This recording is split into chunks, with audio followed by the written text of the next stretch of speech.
Hi guys, this is Ritika from IELTSmaterial.com, and in my today's video, I'm going to share some of the most important tips that will help you to score a higher band in your IELTS listening test.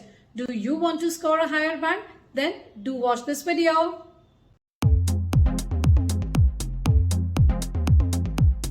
First of all, in order to gain a higher band in your IELTS listening, always make sure to read the questions very carefully.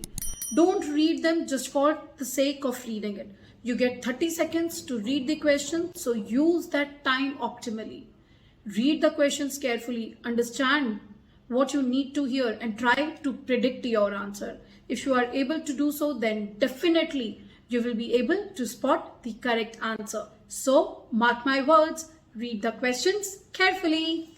Along with reading the questions carefully, the another most important thing is following the instructions. Yes, if the question says no more than 2 words, then stick to it. Don't write more than 2 words. In such cases, you can write either 1 word or 2 words, but not more than that. In case if you are surpassing the word limit and writing more than 2 words, then unfortunately you will lose your band for the same. So always make sure that you are abiding by the instructions given. Okay, now see, I have an example on the screen. The question says no more than 2 words, and the answer is on campus activities. So how you gonna read that? It's on campus activities. 3 words? No.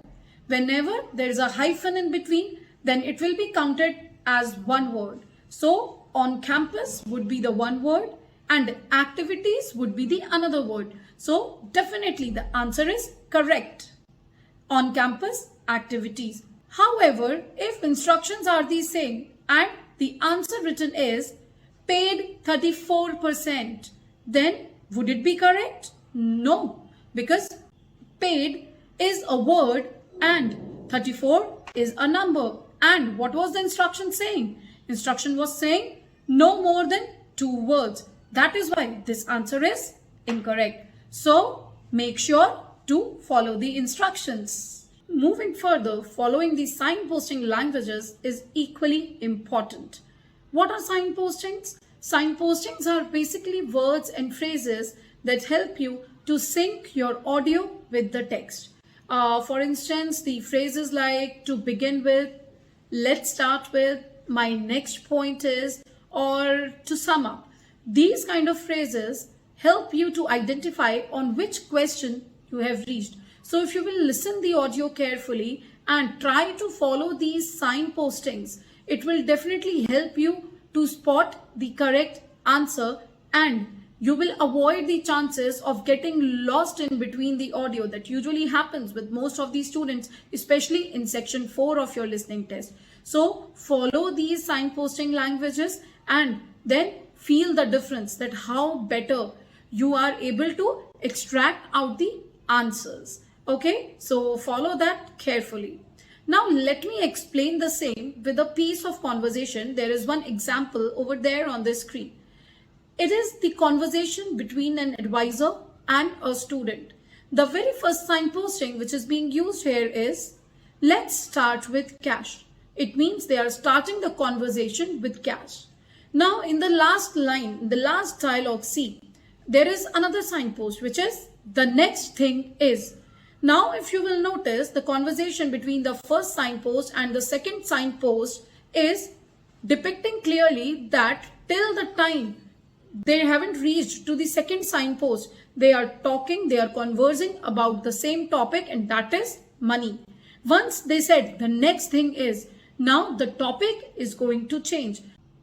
So this is how these signpostings will help you to follow the questions carefully. So in this case, if you feel like the answer related to money you have lost, then let it be. Move on to the next part of the question, that is clothes. Okay, so make sure to follow the signposting languages carefully in order to get the correct answer.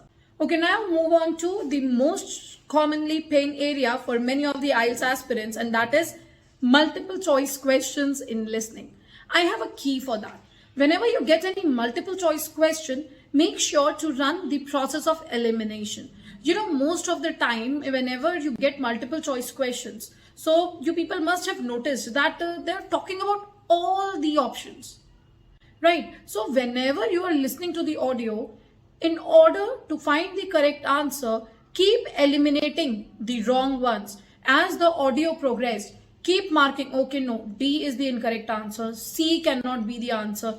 Reduce the competition between the options and follow this elimination process. Sometimes even it might happen that you are not able to spot the correct answers, but you were successfully doing the process of elimination and you have eliminated out all the wrong ones, then naturally you get your correct answer. So next time whenever you will be doing MCQs, then try to follow the process of elimination. I also have a question for you. Look at the question on the screen.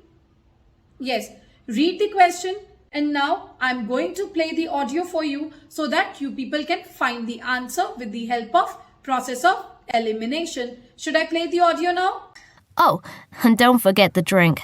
I feel so dehydrated. No problem. What type of drink? I don't know. How about a Coke? No, nothing like that. Something healthier. An orange juice? They're usually full of sugar unless you get it freshly squeezed. Water? Yes, that's perfect. Okay, now did you notice? The girl wanted to have something healthy to drink. So first the boy offered Coke, she rejected. Then the boy talked about the second option, that is orange juice. She also rejected that. Now in the end, when boy asked for water, then she said, yes, it's perfect. So the correct answer is water. So this is how you can run process of elimination while doing the multiple choice questions.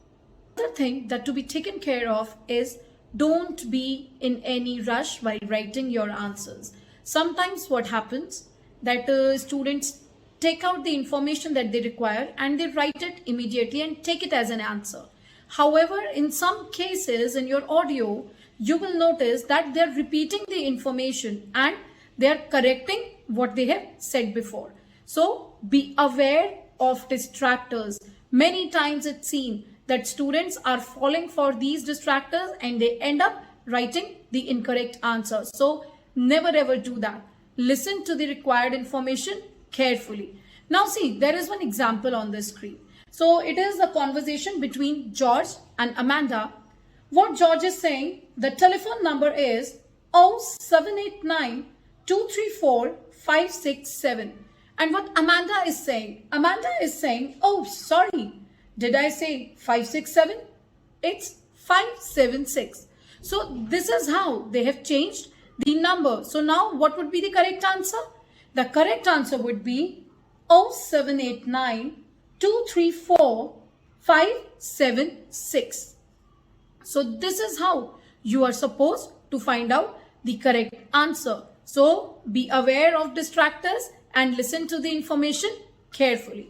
Now to explain it in a better way, I have an audio for you, and what you people do is you will listen to the audio carefully and will try to find out the correct answer. So what the question is what date they will leave. So you need to find out the answer, the exact date on which they are leaving. Should I play the audio now? Here we go. Right, so you need to book some flights, is that right? Yes, for me and my family. We're going to Scotland for my sister's wedding. Oh, lovely. When's the wedding? It's on the 21st of July. That should be wonderful. But I assume you'll want to fly in earlier. What about the 20th, or even the 19th? It will have to be the 18th. I've actually got to attend a special dinner on the 19th. Now see, many dates they have used. First, the date of wedding. Then the assumption by the other person, like what date they might leave. But the man says that I will be leaving on 18th because the people need to attend a dinner which is on 19th.